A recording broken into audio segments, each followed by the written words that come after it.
Missing Geek. I'm Will. I'm Alan. And we're going to make a series of videos about the game Zombicide, BlackPlague. Zombicide, BlackPlague was one of the most successful board games on Kickstarter. It was done by Guillotine games and it was distributed by CoolMiniOrNot.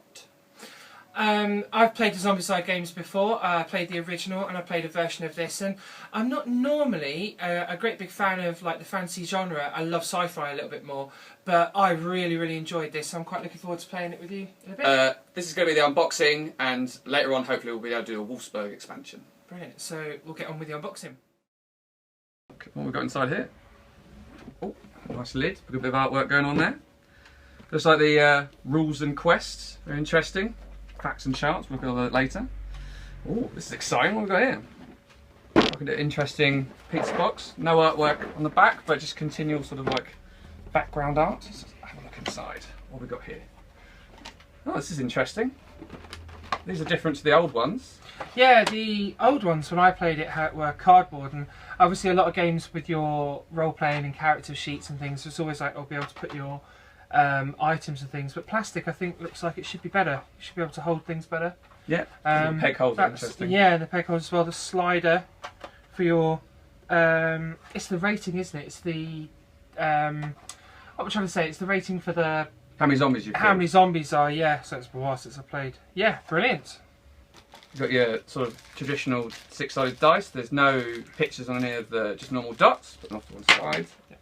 Also got the what look to be weapons and probably the zombies, I'd imagine, that are in here to keep what's going on. We'll have a look at that later in more detail. Oh, tray. I'm guessing these are for the players and their pegs, so you can keep track. Oh, that's interesting. So that way you can actually have your own colour regardless of the actual player as well. So you probably put those on the bottom of the base, I imagine. And these are the pegs that probably match them. When I played it before, it was they just help. Basically, they help you identify your player because, as you'll be able to see, they are nice grey plastic, beautiful models, but they are exciting looking. So you've got the brown ones, which are the heroes, and the grey ones are the zombies. Are they called anything different, do we know, in this one? Like they were abominations and stuff like that before? They do get abominations, and you get the leapers, I think it is, or the runners. Leapers, runners, abominations. Some sort of necromancer by the looks of it, or some sort of like he comes out in a mission we played recently. He comes out and he's quite. He can sort of summon more zombies. I think I can't remember all the. There are a lot of zombies in here as well, which is good. That's fantastic. So I'll just slightly come out of place just from moving the box around by the looks of it. Thank you very much. There we go. Oh, look at that. It's amazing. Just out of the way for a second. Wow. So you've got like a protection tray on top as well to keep your zombies safe. And that's all taped down as ever. It's a classic. Oh, the zombies are running away. Zombies are running away. Zombies are running away. Catch them. I'll tidy some zombies up too. There we go.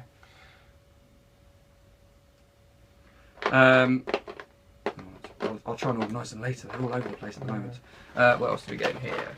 It's interesting why they've got a protection tray on the front there. It's probably to stop the one from on top from crushing them or something, because you've got one on top. Good. Like it. So you've also got some inserted card as well, which I imagine with the tiles, and some dividers around the outside. Nothing inside them at all, just sort of like dividers in there. Let's move this out of the way. Got some nice artwork on the box as well. Just have a look at that as well. And obviously, the back of the box we've all seen before. That's always the amazing thing about these games, yeah. Is that the artwork is absolutely stunning. It really draws you in. Let's have a look and see what we got inside the bag. Interesting tiles. A bit more space. And slide. Nope, lost the character card. So I'm guessing these look like the old zombie markers you got from the original Zombicide to track where your zombies were coming on, but obviously there's a bit of a fantasy bent to it all. Doors, yeah, these are your doors and your smash doors, keep track of that. Sound markers, so you can keep track of your sound, and I'm guessing the different levels of zombies coming through. Not quite sure, I haven't played this one yet, but hopefully that'll come in the next episode. Ooh, what's we got? Another one of the same. Here we go, some actual tiles for the board game itself. This might take a couple of seconds to try and open. I'll have to get back to you on this one in a minute. we've managed to unwrap some of the pieces, so now we can have a look at them in more detail. These are the new tiles, which obviously you play the game on. They've got letters and numbers in the corner that correspond to things in the rules and quests, I believe. And obviously we'll have a quick look at these, maybe have a close-up in a minute. Just going through some of the tiles so you can see. There's some great detail on here of different rooms and stuff. I think much nicer detail than the previous game as well. And obviously they're much larger pieces, I think, as well, so it's easier to see what's going on. Just so you can see what's happening on. Looks like a bar scene just there and some sort of, I don't know, tavern or something there. Some stables. We also we've had a look more at this, and a couple of things that we need to point out here is that on the other side of the zombie markers here, when you flip them over, and we'll pop one of those out in just a second, that's also the necromancer sort of gauge. And once you start to get more of those out, it's another sort of anti-victory condition, and it means you lose the game. Yeah, I'm sure there's more we'll come into when we do the gameplay. Yeah. Do you want to pop one of those out? Because it's your game, and I was told that how easy these go. If I tore anything, that I'd die. Oh yeah, no. They're really good, very smooth. Yeah. Nice. That's some nice die popping action. So they are wheel-proof then? No, they're not wheel-proof. I'm not letting you touch those. I can't take it, but I've got another sheet. Look. No, you don't. But I have another sheet. No, you don't. Oh.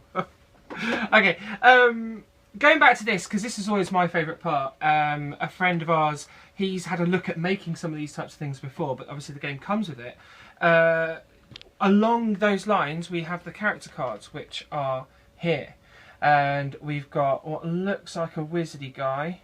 I feel that maybe I'm being a bit stereotypical that he's grey with a white beard, but he probably is a wizard. I don't know. Another guy, red ginger, angry looking, so he's probably going to be some kind of barbarian. Samson, the potential dwarf, I think. Nelly. Oh, she's the barmaid. She's always the one that everybody wants to play. Yeah.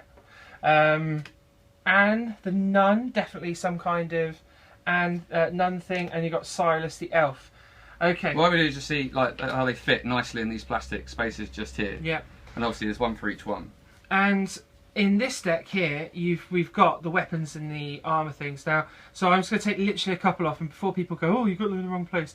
This hand here is for your right hand, this is for your left hand. So I'm just going to literally just go, that's how they'll fit in there. It's quite nice, a bit loose, but I guess it's easy to get out. Kind of tilts a bit. Put something in my right hand. Well, they've done it, I think, so you can obviously just slide them out as well, so you haven't got to yeah, they have got a nice beveling, yeah, that's good. And oh, so I think the reason they might have this extra space so you can fit them with sleeves. So when you sleeve them up, they'll go in nice and smooth, rather than having like loads of extra space. Because obviously at the moment they are a little bit loose, but as soon as you put them inside, I'd imagine probably like Fantasy Flight yellow sleeves, they'll probably be fine. Yeah. Interestingly on that, before I'll just do that to show you that this is obviously the backpack slot, and normally you'd put your thing in there. So that's how it all fits in nicely with the overlap and everything. Really, really nice. Sorry, not the backpack slot, I apologise, it's the armour slot. Then that would be your backpack slot there. My apologies. Interestingly though, as you said, you can use the yellow sleeves to sleeve these up, but I don't know what we would do with sleeving the character card up, because it's quite an odd shape. Well, before, when I have cards of this sort of size, if you have an issue with them, I've got like a little A5 laminator, which normally I'll stick them in and laminate them through, and then obviously just trim down. I'd always just say test it on something you don't care about, like get some playing cards and practice first before you start doing it, because the last thing you'll do is suddenly find out that the plastic melts something. But I did it on my DC deck builders and all of the large superhero ones, and they all worked out really, really well. And I would also advise check the contents of your box, that you've got everything in there before you start laminating things, just in case they turn around and you've like voided it because you've started messing around. So I remembered in the break when we were opening stuff up that basically the plastic miniatures beforehand were relevant to the actual miniature themselves. The colour. So the colour of the miniature themselves. So what they've actually done now is if you paint them, they're okay. So they've now got obviously, and the peg slots fit inside here to represent different things. I think one's your wound counter, one's your... Got your wounds here, your upgrades. So obviously as you increase your threat level with the zombies, you can then start to upgrade yourself, that type of thing. I think what you were talking about was the bases. Yes, but obviously the bases are relevant to the miniature itself. So before, in previous Zombicide games, the miniature was a particular colour. Okay, so they were a particular colour for the game, and if you wanted to paint them, because they are absolutely stunning, you could, but then you lost the colour, so it kind of mismatched. Now you can still paint them and put your green little base on that nice dwarf looking dude. Okay. And as you can see from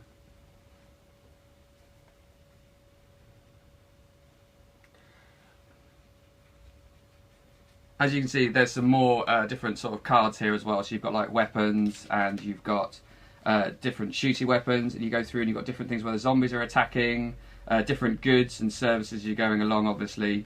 I'm guessing these ones might be like the starting equipment that some of the characters get as being a different colour, or their special advanced equipment. I haven't gone into the rules so much, so I'm not quite sure. I'm just guessing at the moment.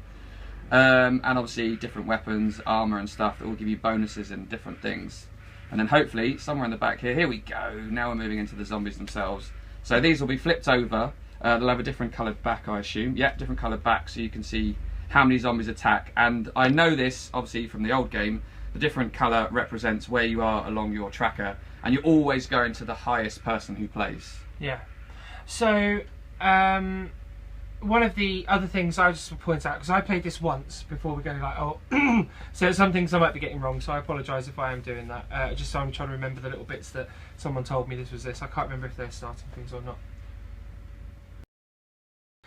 Right, we're going to have a look now that we've unboxed it, how it all goes back together, because the company have made it really, really good to put back together. You don't have to have lots of loose bits. So, over to you, Anna. No, they've spent a lot of money trying to sort all this sort of stuff out.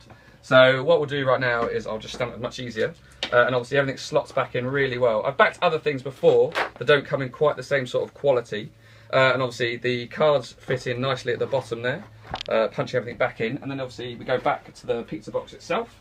And as you can see, you've got tier 2 here, and it tells you in order from the top all the way down to the row you do, and that will be the one below. And then obviously on the other side, just to help you even more, it gives you the tier 1, and it even gives you the demonstration on where they sit and how they drop down as well. So let's just put that back in nice and neatly as well. So this is the biggest problem with the zombies as well, because you spend ages trying to match them all up where they go, but that little diagram I hadn't noticed before. It's brilliant. Right, so, and obviously I'll just put this one back on top of that as well. And obviously there's a space for all the stuff to go back in, and obviously the character cards fit nicely in that space there. And obviously you can drop the cards in. And obviously little plastic bits. Those dice on top. Fantastic. And then close that all up nice and neatly. And obviously plug that back in there. Nice and easy to pack back in. Rules go on top. And then obviously we put the lid back on. The only concern I have is obviously when all the expansions come out, because obviously we backed this on Kickstarter, so there were lots of extra bits as well, and we're not quite sure where we're going to put those, but hopefully we might have a look at doing a reboxing video, and obviously just to show you. It'd be interesting if the expansions come again as really well packaged as that, so you could just have separate little boxes. Yeah, they might do as well. Brilliant.